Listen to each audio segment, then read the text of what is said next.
자, 여러분들 반갑습니다. 안녕하십니까? 안녕하세요, 스님. 네, 오늘은 11월, 오늘은 보름날입니까? 11월 15일 날, 예. 토요일입니다.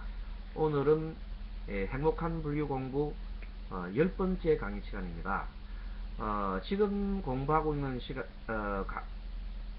내용들은 불교의 경전의 성립에 대한 공부를 쭉 하고 있습니다. 그래서 오늘 잠깐 복습을 좀 하도록 하겠습니다.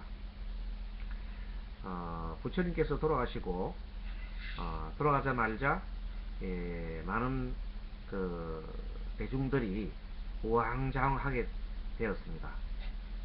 그리고 그것을 수습하기 위해서 부처님의 제자 중에 마하가섭을 중심으로 해가지고, 마하가섭 있죠? 네. 마하가섭을 중심으로 해서 500 비구들이 모였습니다. 칠렵굴이란 동굴, 동굴 모양이 입구가 7개의 이파리 모양으로 되었다고, 7가지의 입 모양으로 되었다고 칠렵굴이라고 그랬습니다. 칠렵굴. 그래서 칠렵굴에 모여가지고 설법 제의를 하는 그 제자 중에, 부처님 10대 제자 중에 설법 제일 안한존자, 부처님을 항상 시봉한 제자지요. 이 안한존자가 먼저 부처님께서 살아 생전에 이렇게 말씀하셨습니다 하고 이렇게 얘기를 하면, 부처님 말씀을 쭉 이렇게 말씀하면 그것을 옆에 듣고 있던 500명의 교들이 맞아, 그것은 맞는 말이야, 또 조금 틀리면은 이런 부분에서는 이렇게 하셨어. 왜냐하면 그 안한존자가 항상 부처님하고 있는 건 아니잖아요. 그래서 없을 때게 설명을 하고 난 다음에 뒤에 설한 내용 들었을 때는 좀 직접 안 들기 때문에 좀 빠질 수 있습니다. 그래서 부처님 가르침을 이렇게 거기에서 많은 500명의 비구들이 스스로가 이렇게 부분을 수정해서 서로 암송을 하게 되었습니다. 그러니까 아주 정확하겠지요. 네. 한 명도 아니고 500명이면 정확하고, 그 다음에 부처님이 돌아가시고 먼 시간도 아니고 한 달 정도 됐을 때 모였다고 합니다. 그러니까 대단한 정확도가 아주 정확한 그 내용입니다. 그리고 그것이 구전되어 내려오다가 뒤에 나중에 그것이 빨리어란 경전 말로서 빨리어로 경전화되었습니다. 성문적으로 기록이 되게 되었습니다.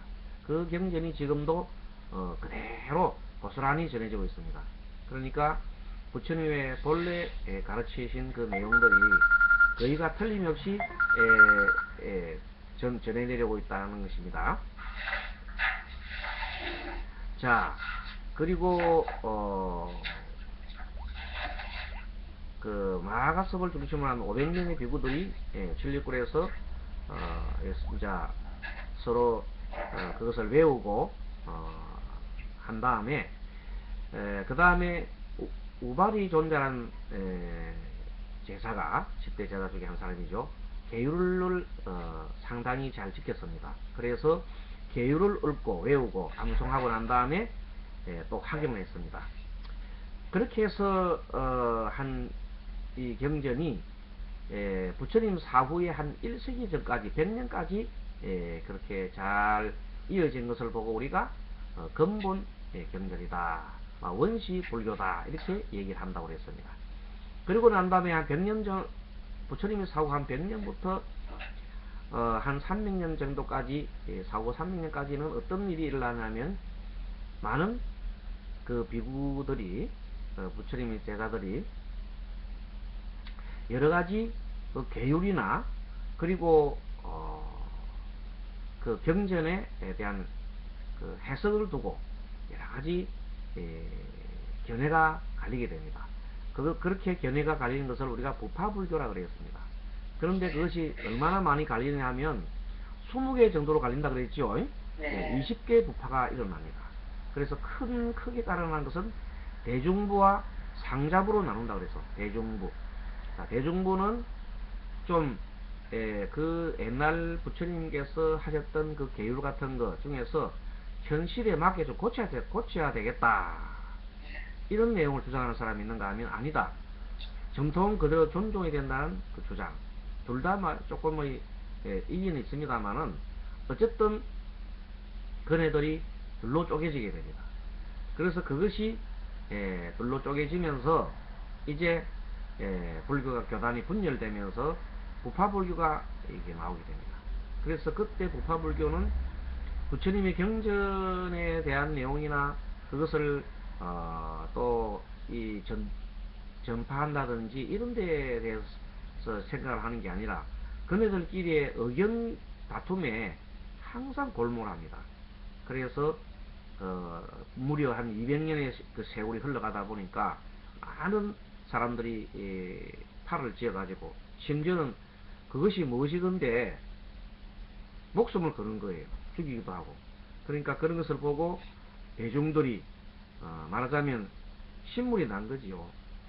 그래서 대중들이 이제 스님들 우리가 그렇게 믿었다가는 안 되겠다.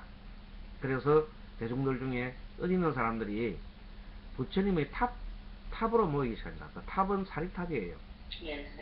사리탑을 중심으로 해서 부처님 탑을 이렇게 돌면서 마음속에 뭐를 생각하냐면 우리 예전에 서가모니 부처님께서는 정말로 자비로운 마음으로 지혜로운 마음으로 중생을 이렇게 제도하셨는데 하면서 부처님 마음으로 다가갔지요.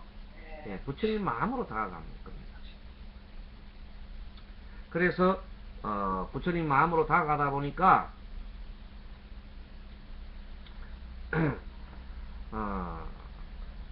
이제는 부처님의 그 마음으로 어떤 것이 부처님 마음일까?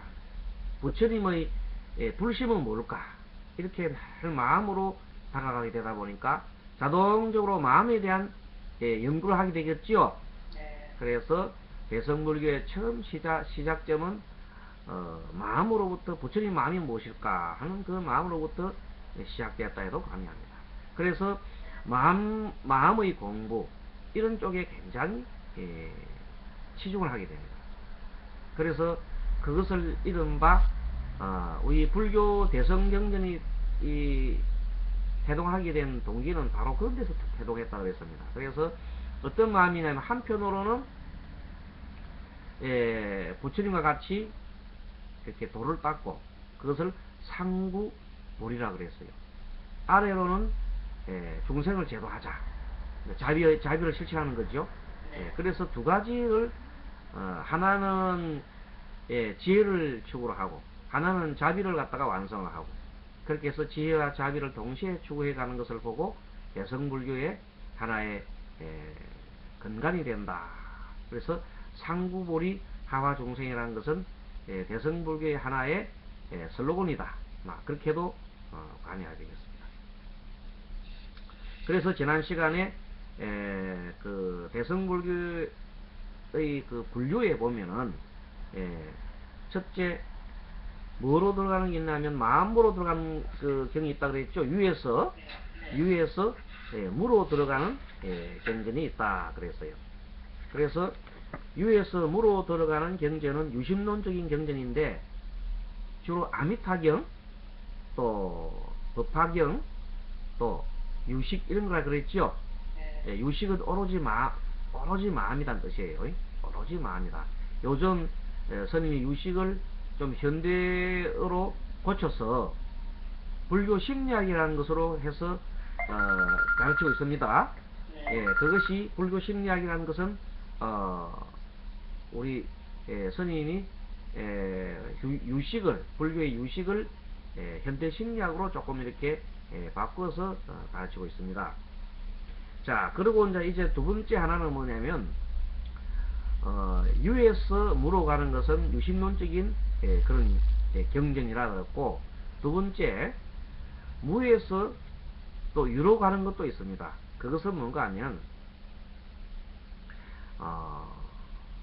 항상 이 부파불교에서 서로가 막 싸우는데 그런 거 싸우지 마라. 모든 것은 공한 것인데 왜 그래 자꾸 싸우느냐, 집착하지 마라, 이렇게 얘기를 하면서 나온 것이 바로 공간이라는 거예요. 공간 따라하면 공간, 공의 관이다. 이 공이라는 뜻은 다음에 우리 반야신경이란 경을 공부를 할 때 다음에 차근 자 별도로 그 교재를 가지고 공부를 하겠습니다. 거기에 배우면 알지만은 공이라는 것은 단순히 없다는 뜻이 아닙니다. 없다는 것이 아니라 텅 비어 있는데, 텅 비어 있지만 인연 따라 나타나는 겁니다. 나타났다가 인연이 다하면 또 사라지고, 어제 해인선언에 처음에 여러분들이 없었잖아요. 그러다가 때가 되고 시간이 되니 여러분들이 나타났어요. 그러다가 또 가고 나니 또 텅 비었지요. 그렇게 늘 우리는 어떤 공간에, 어떤 그 사이에 나타났다가 사라졌다가 하는 것이 우리의 그 어떤 우주 삼라만상의 하나의 모습입니다. 그 모습을 우리가 공이라 하는 겁니다. 사람이 공간이 없고 공이 없으면 이 어떤 존재든지 존재할 수가 없습니다. 그리고 변화할 수도 없어요. 변화하려면 공이 있어야 되는 겁니다. 항상 우리가 무상은 변화하는 거라고 그랬죠. 변화하려면 공이 있어야 돼. 텅 빈 공간에서 꽉 차면 뭔가 바뀔 수가 없지요. 그래서 항상 텅 비어 있습니다. 그래서 마음을 많이 비우면 많이 들어온다 그랬죠. 그래서 늘 마음을 비우라 그렇게 하는 겁니다. 마음을 비운다는 것은 어디에도 집착을 하지 말라는 것입니다. 자, 그래서 그러한 공간적인 경전은 도대체 어떤 것이 있을까? 반야부 계통의 경전이라 그래서 반야부. 그리고 대표적인 경전이 금강경. 그리고 그것을 축소해 나온 것이 반야신경이지요. 반야신경은 아주 액기서예요. 액기서 중에 액기서예요. 금강경도 반야부의 액기서인데, 그 액기서 중에 또 액기서니까 농축되어 있는 것이, 고농축되어 있는 것이 반야신경이다. 그래서 반야신경경을 알게 되면 공간에 대한 어떤 그 상태를, 또 그 내용을 잘 알 수가 있습니다. 자, 그리고 이제는 유와 물을 모두 포섭한 것이 화엄경이라 그랬죠. 그리고 원각경이나 능엄경이나 그런 또 천수경, 이런 것들은 모든 유와 물을 포섭한 경이다 그렇게 했습니다. 자, 그 정도로 아시고 이제 지난번 우리가 반야신경 맨 처음에 130페이지 보면 경전의 종류 130페이지 보고 있습니까? 여기 보면은 반야의 공사상을 262자로 가장 짧게 압축한 경이다. 그래서 이 불교 경전 중에 가장 잘 알려진 경우로 모든 법이 다 공하다는 이치를 바르게 관찰하면 깨달음에 이른다. 그래서 모든 법이 공하다. 좀 전에 공한 걸 말했지요. 그러니까 모든 것은 삼라만상의 모든 것은 다 공하다는 거예요. 이치가 근본 우리 물리적으로 또 보면 또 나중에 이제 상세하게 우리 배울 겁니다. 물리적으로, 마음적으로 또 이것을 다 배우면 모든 것들이 우리 물리적으로도 우리 세포 하나하나 속에 다 안에 다 텅 비어 있습니다. 우리 물이란 그 물질은 수소 2분자와 산소 1분자로 되어 있죠. 그렇게 되면서 H2O라고 합니다. 그런데 그 내용들은 또 보면 그 또 산소 분자는 또 파고들면 또 나름대로의 원소되어 있습니다. 그래서 계속 쪼개다 보면은 또 크크란 물질도 나오고, 크크란 물질 속에 들어가 보면 마지막에 텅 비어 있어요. 텅 비어 있는데 어느 정도 텅 비어 있느냐면 비유컨대 우리 그 핵을 중심으로 해서 전자가 돌고 있는데, 그 물질 세계에 최소 물질 속에 본 핵을 중심으로 해서 전자가 돌고 있는데, 그 거리가 마치 핵은 지구를 한다면은 그 전자는 지구를 도는 달과 같아요. 그러면 우리가 지구와 달 사이는 상당히 많은 거리가 있죠. 네. 그렇듯이 그만큼 이 차이가 있듯이 그 속에 텅 비어 있다는 겁니다. 지구와 달 사이는 텅 비어 있지요. 네. 비어 있어. 공기가 있다가 나중에 공기가 없는 상태가 또 있습니다. 그렇게 우주 공간은 텅 비어 있으면서 계속해서 이렇게 다 움직이게 되어 있습니다. 뭐 그것뿐만 아닙니다. 모든 존재는 다 속은 텅 비어 있어요. 자, 그렇게 해서 우리가 말하는 이 우주도 우주의 공간도 보면은 안에 비어 있지요. 네. 은하계 사이에 비어 있고, 그 비어 있지 않으면 도대체 움직일 수가 없어. 딱 막혀 있으면 어떻게 살아? 이게 가장 물질의 적은 분야도 그렇게 되어 있습니다. 자, 그렇게 다음에 이 공은 텅 비은 상태에서 인연이 되면 나타났다가 인연이 되면 사라지는 거지요. 네. 그래서 인연법으로 다 일어나는 겁니다. 원인이 있으면 결과가 있고, 결과가 있으면 또 하나의 또 과정을 또 겪는 겁니다. 자, 그렇게 반야신경은 나중에 뭐 온이 다 공한 것을 알면은 깨달음에 이른다 하는 그 내용으로 맨 처음에 시작이 되고 그 끝까지 그 내용이 이어지고 있습니다. 자, 그 다음 금강경. 금강경은 반야신경과 더불어 반야의 공사상을 대표하는 경우로서 우리나라의 많은 불교 종단의 소위경전, 소위경전은 주로 된 경을 말합니다. 네. 그 조계종도 그렇고 스님이 몸담고 있는 이 종단도 소위경전을 금강경으로 하고 있습니다. 네. 그래서 금강경 공부를 많이 하는데 주로 금강경이 왜 많이 하냐면 이 금강경이 어디에도 집착하지 말라는, 머무르지 말라는 그런 가르침을 하고 있기 때문에 공간적인 개념이죠. 그래서 하고 있기 때문에 주로 그 내용이 보면 참선하는 그런 그 입장이 있죠. 참선하고 우리가 말하는 그 화두선을 하고 있는 그런 입장, 참선을 하고 있는 입장에서는 이 경전이 매우 유용한 경전입니다. 그래서 주요 내용은 모든 법이 다 공하다는 이치를 바르게 관찰하면 깨달음에 이른다. 이것은 반야신경에 나온 것이지요. 그것도 역시 이 금강경에도 나오는 것입니다.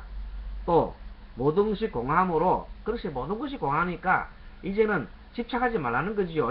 어떤 상에도 집착하지 말라. 아상, 내가 있다는 생각, 인상, 너가 있다는 생각, 중생상, 우리 모두가 다 있다는 생각, 수사상, 모든 것이 영원하리라는 그 생각들, 이런 것들이 거기에서 그런 생각에, 그런 상에 머무르지 마라, 집착하지 말라. 그리고 마음을 비우라고 가르치고 있습니다. 그러니까 금강경은 어디에도 어떤 것에도 집착하지 말라고 가르쳤으니까 중도의 사상이라고 볼 수 있지요. 중도의 사상이라고 볼 수 있습니다. 자, 그리고 이번에는 법화경이라는 경이 또 있습니다. 이 경도 아까 지게 볼 때 반야신경이나 금강경은 공간적인 경이라 그랬죠.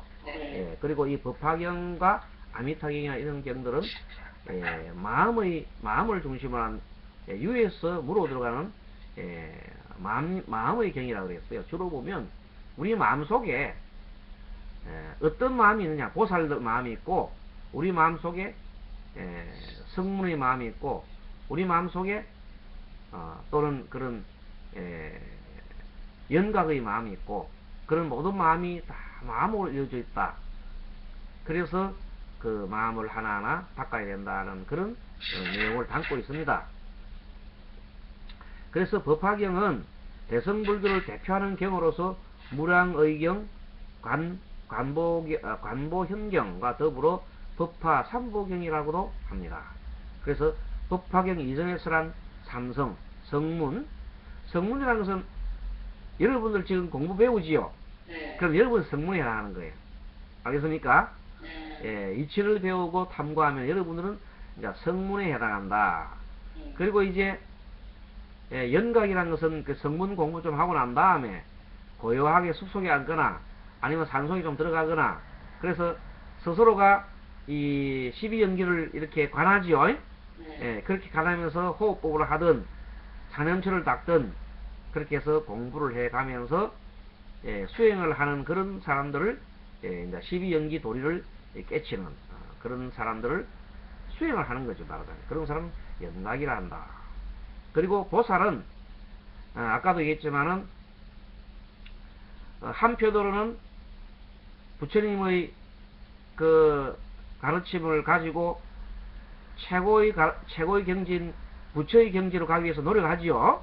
예, 그리고 동시에 한편으로는 자기가 깨달은 바 내용들을 깨달음이라는 것은 작은 깨달음에서부터 높은 깨달음으로 많이 있어요. 그래서 그 하나하나 깨달음을 중생들의 행복을 위해서 중생들을 위해서 중생 구제를 위해서 이렇게 해 나간다. 삼구불이 하 중생하는 그 사람들을 보살이라고 합니다.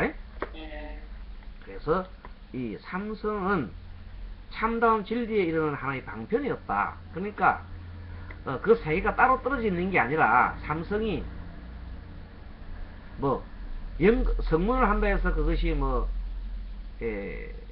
수준이 낮은 것이고 영각을 하는 것이 뭐 수준이 높은 것이 그게 아니다는 겁니다. 아니고 성문을 해도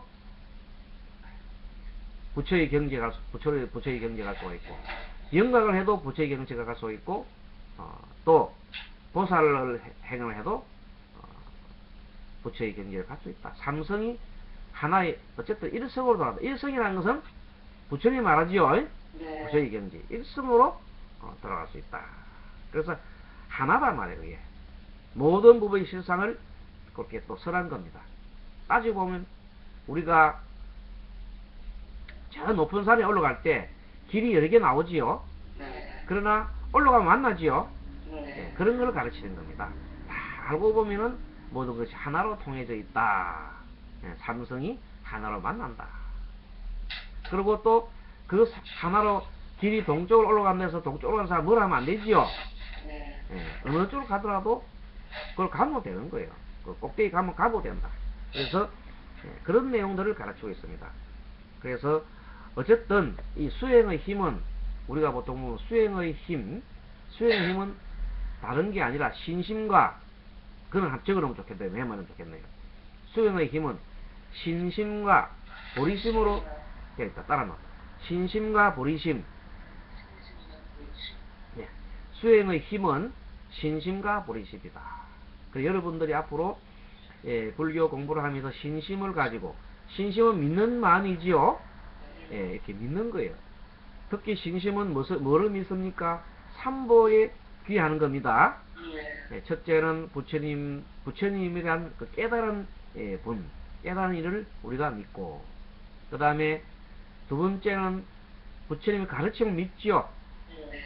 부처님의 가르침을 믿고, 그 다음에 세 번째는 부처님의 가르침을 듣고 또 행해서 깨달으니 그것을 성이라고 그래요. 성. 그래서 스님들, 깨달은 스님들이죠. 깨달은 스님들을 이렇게 믿고 의지하는 그 삼보에 의지하는 것을 신심이라고 합니다. 신심이 없으면 안 돼. 삼보에 대해서 믿음이 없으면 그는 공부를 못해. 그거는 그렇게 해서는 불교에 다 갈 수 없지요. 그리고 그 신심에다가 하나 더 하는 것이 뭔가 하면 보리심입니다. 보리심, 보리심. 그 신심과 보리심. 신심은 한마디로 믿음인데 어떤 믿음이냐 하면 삼보에 대한 믿음이라고 했죠. 삼보에 대한 믿음이 어떻게 되냐면 물러서지 않는 믿음이 됩니다. 뒤에 나중에 물러서면 안 돼요. 물러서지 않는 믿음이다. 보리심은 모든 생명을 이롭게 하고자 하는 열망. 하와 중생이지요. 상구보리 하는 마음. 그것이 위없는 깨달음을 얻고자 하는 마음. 자, 여러분들 보리심이 뭡니까? 물어보면 상구보리 하와 중생하는 거라 하면 됩니다. 그것이 보리심이에요. 앞에 신심은 뭐냐? 삼보에 귀하고 물러서지 않는 마음이지요. 그 두 개의 마음을 가지면, 신심과 보리심을 가지면 이제 수행의 힘은 더욱더욱 아주 크게 됩니다. 일단은 그래서 이제 여러분들이 이 기초 공부를 함으로써 불교 기초 공부를 하면서 가지는 것이 자, 진심도 가지게 되고 보리심도 가지게 되는 겁니다. 특히 이 보리심은 대성경전에서 강조하는 겁니다. 늘 보면 발보리심, 발보리심, 발보리심, 발보리심. 발은 그렇게 하란, 일으키라는 뜻이고 보리심을 일으키라는 뜻입니다. 그래서 상구불이 하중생하는 것을 늘 일으켜라. 늘 그렇게 가르치고 있고 이 법화경에서도 마찬가지입니다. 자, 법화경은 여러 가지 품으로 나눠져 있는데 그 중에서 다 우리 공부는 할 수 없고 또 법화경이라는 경전이 또 굉장히 또 방대해요. 그걸 다 할 수 없고 그래서 법화경 중에서도 여러분들 관세음 보살 보문품이라는 게 있습니다. 예, 그것을 우리가 보통 관음경이라 그래요. 그 정도만큼은 우리가 한번 꼭 공부를 해둘 필요가 있어요. 다른 공부를 몰라도 법화경 중에 여러 가지 품이 있는데 그 품 중에 우리와 같이 그 많은 불자님들이 꼭 알아야 할 경이 바로 법화경 관세음보살 보문품 관음경이라 속칭 관음경이라 그러는 겁니다. 그래서 요 관음경은 꼭 공부를 좀 해두시기 바랍니다. 요 내용은 그렇게 스님이 설명할 정도가 아니고 읽어보면 아는 내용들입니다. 알겠죠? 특히 이 관음경을 외우게 되면은 부처님께서 만약에 이 많은 중생들이 이 관세음보살을 이 명호를 간직한 사람은 설사 큰 불 속에 들어갈지라도 불이 능히 이 사람을 태우지 못하나니 이는 관세음보살의 위신력이 미치는 것이기 때문이다. 그렇게 얘기하고 있습니다. 그렇게 해서 계속 만약 큰 물에 표류가 될지라도 또 많은 사람들이 악한에 피해를 당하게 될지라도 뭐 등등 이렇게 쭉 나갑니다. 또 심지어는 만약 어떤 중생이 음욕심이 많더라도 항상 관세음보살을 공경히 생각하고 공경하면 곧 음욕을 이기게 될 것이다. 그렇게 얘기를 하고 있습니다. 음욕이 많은 사람들도 관세음보살님을 경을 많이 읽거나 아니면은 그런 그 신묘장고 다란이라든지 이런 경을 많이 읽으면은 그것이 사라진다고 그래서요. 그리고 제대로 공부를 많이 하게 되면 그렇게 사라지게 됩니다. 그래서 지금 우리가 배우고 있는 이 강의 내용은 맨 133페이지 맨 아래에 보면 이런 말도 나옵니다. 자, 무진이여 관세음보살이 이와 같은 큰 위실력이 있어서 이롭게 하는 일이 많으니 그러므로 중생들을 항상 마음으로 관세음보살 할지니라. 이 말씀은 뭔가 하면은 우리 중생들은 뭔가 바라는 마음이 많잖아요. 그지요? 그 바라는 마음을 간절히 바라게 되면은 관세음보살님이 거기에서 응해서 이루어질 수 있도록 이렇게 여러가지 지혜와 이렇게 힘을 준다는 겁니다. 그래서 주로 보면 기도를 하게 되면 관세음보살님이 직접 뭐 이렇게 밥을 떠먹이 주고 관세음보살님이 직접 뭐 이렇게 불자님들한테 돈을 주고 그런 건 아닙니다. 아니고 뭘 주느냐고요? 지혜를 줍니다. 그런 할 수 있는 어떤 그 지혜를 준다, 열어준다, 길을 열어준다는 거예요. 그래서 정주영 회장이 예전에 살았을 때 고 정주영 회장이 현대에 아산만이나 마늘 막았지요. 그때 마늘 막을 때 물살이 너무 세가지고 아무리 둑을 막아도 둑이 터지고 했을 때 굉장히 힘이 들었다고 합니다. 그때 고민을 하다가 하루는 가늘함이란 그 서에 있는 그 암자에 들어가서 절에 가서 기도를 좀 하고 나오면서 며칠간 기도를 하고 나오면서 딱 보니까 그 마침 그 서해 앞바다에 기선이 하나 탁 지나가는 거 봤답니다. 그 순간 바로 불현듯 뭐가 머리에 싹 조마등처럼 스쳐가는 것이 있었대요. 그것이 뭔가 하면 그 물막이를 큰 기선을 깔아앉혀 가지고 거기다가 돌멩이를 집어넣고 기선에다 하면 그 빠른 물살을 잡을 수 있겠다 해서 실질적으로 그렇게 패선을 사고 나라에다가는 정부에다가는 군함, 옛날 군함이죠. 군함, 오래된 군함을 패선을 불화받아 가지고 그놈을 돌멩이를 안에 배에다 돌멩이를 넣고 이렇게 해서 하니까 훌륭하게 그 만을 막아서요. 네. 그래서 그런 아이디어가 생기는 것은 어디서 생기냐면 바로 기도 중에 생긴 겁니다. 네. 기도 중에 아이디어다. 그래서 그것을 보고 관세음보살님의 가피다 그렇게 하는 겁니다. 아시겠죠? 네. 자, 그 다음에 134페이지 이제 화엄경에 대한 공부는 잠깐 우리 호흡 한번 하고 난 다음에 하겠습니다. 자, 이 점에서 자 손을 이렇게 양손 엄지손가락을 마주로 딱 대시고 숨 들어 마시고 내쉬고, 자, 숨 깊이 들어 마시고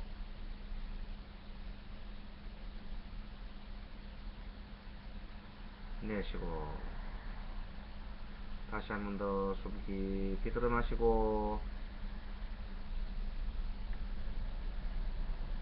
내쉬고,